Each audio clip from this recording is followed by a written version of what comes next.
tahu. Okey. Boleh rakam macam dia bunyi macam bunyi kan? Boleh rakam ya? Dah. Okey. Okey. Assalamualaikum sahabat-sahabat, rakan-rakan teman-teman. Kiranya terdapat apabila kita pasang kepala gas. Ni nampak ni, fokus. Kepala gas ni bila kita buat dia bunyi kan. Contoh tadi macam ni lah.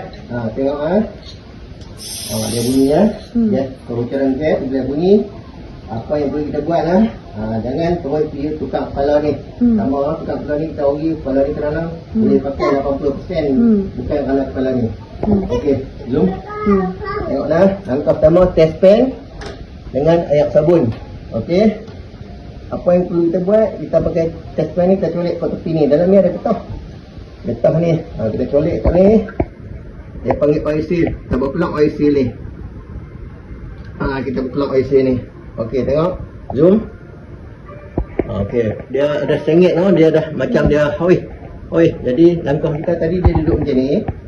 Apa yang perlu kita buat, kita balikkan saja. Ambil bahagian atas ni, bahagian bawah ni.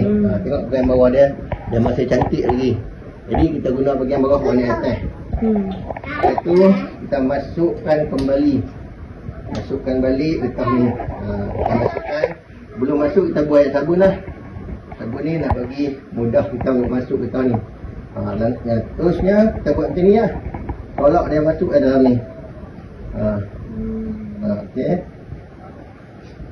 Hanya gunakan ibu jari saja, tekan dia masuk balik. Okey, tengok selesai kerja kita. Next kita pasang balik, tengok. Zoom. Okey, tengok kita pasang balik. Selesai masalah. Okey Okey. Tentu saja perlu buat dan jangan kita terus pergi beli kepala gas. Rugi kepala gas bukan murah Okey, selesai masalah. Terima kasih. Sama.